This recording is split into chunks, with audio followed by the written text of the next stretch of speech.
I'm looking forward to that scene. Of course you are. I think most of the girls are. As well they should be. All right. What's got a question?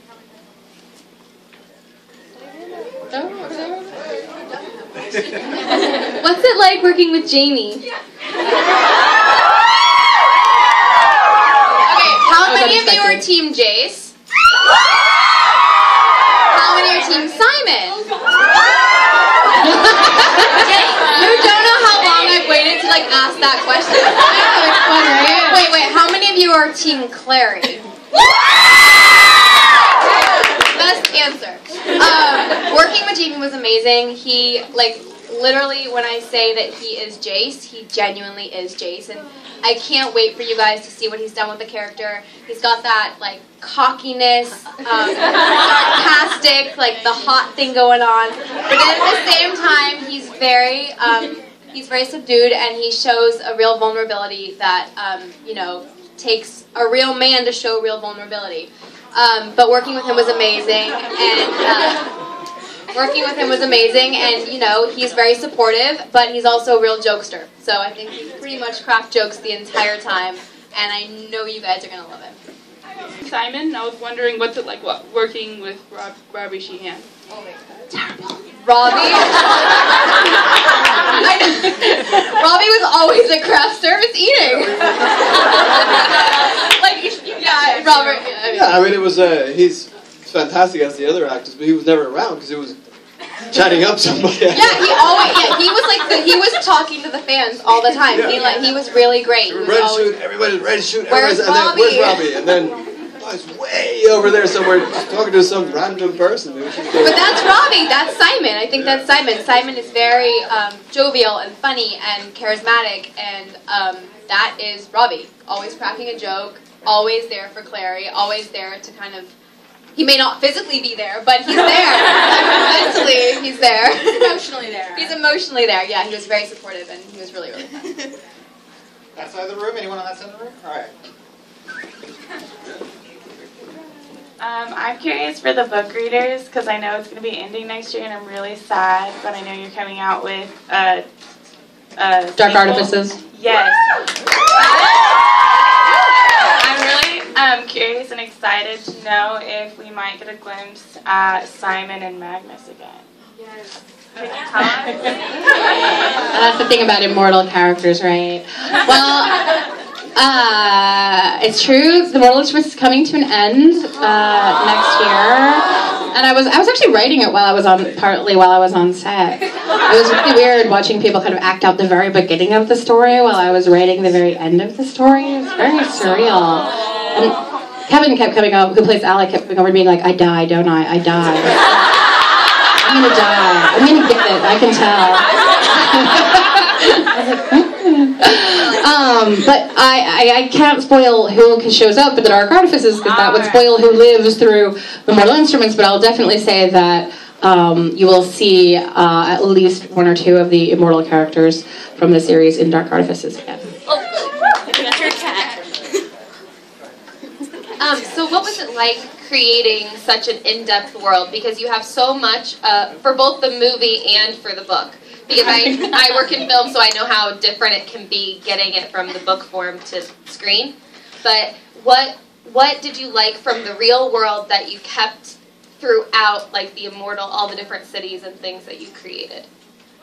Well, book-wise, what I really wanted to capture, and I think something Harold can speak to too, was the sense that the magical world was just a whisper away from the real world. That, there are all of these recognizable monuments and streets and places that are very, ordinary coffee shops and clothing stores and, very recognizable, grounded things. And then just on the other side of them, or if you look a little bit sideways, there's this whole secret magical world. And I think that it's like creating Takis, the restaurant that's in the book, and then it's staffed entirely by fairies and goblins and whatnot, but it's just a diner, so it was sort of a confluence of the real and the magical that I was going for, and I think that is one of the things that Harold captures really well in the film.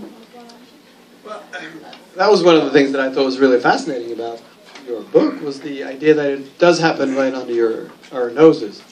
So we try to capture that as much as we could in the movie, obviously. Taking her books and turning them into a movie is so much fun, you have no idea. And there is so much to pick from, and we had to be really creative, all of us, to think what you guys want to see and what can you live without. And, you know, and I still don't know. Nothing. Under like a 7-hour movie. I know. Right, exactly, The director's cut. Like, literally no editing at all. I'll pay extra for all of it. but it's been Just awesome. gives you a sequel and a prequel. Hi, I was wondering for Lily, is there any other character that you would want to play besides yourself? And also I have messages from around the world for you and I wanted to pass them up. Oh my gosh, thank you. Oh, sweet. Thank you so much. Another character. Do you mean like another character in Mortal Instruments, or just another character in literature? Okay. In Mortal Instruments. Yeah, Dorothea. Especially the way that we played her. Magnus, definitely Magnus. Yeah, I mean, Magnus's parties are super cool.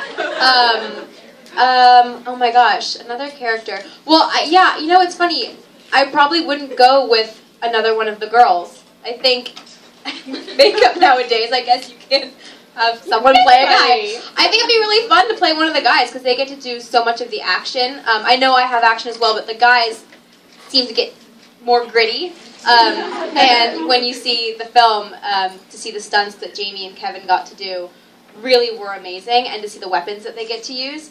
But then Magnus has that cool like warlock thing, and he's got those awesome parties, and you know he wears like glitter. Yeah, I mean, what's wrong with parties, glitter, and like you know he's with a lot of guys. I don't know. He's kind of a fun character. I'm not really sure. Maybe we could try that out. I'm not really sure. Okay, I think it might work out. Yeah. We can do outtakes. This side of the room again? Okay, he's really excited. Oh, okay. What made you want to play Clary? What didn't make me want to play Clary, really? No, it's true. I, like all of you, were fans of the book before I was cast, which really made it that much more special for me, because as fans, I know that everyone has opinions about what your female heroine in a book should be, and you know, with all the other franchises, I've always loved reading. So when I picture someone in my head, I have my own idea of what they should be.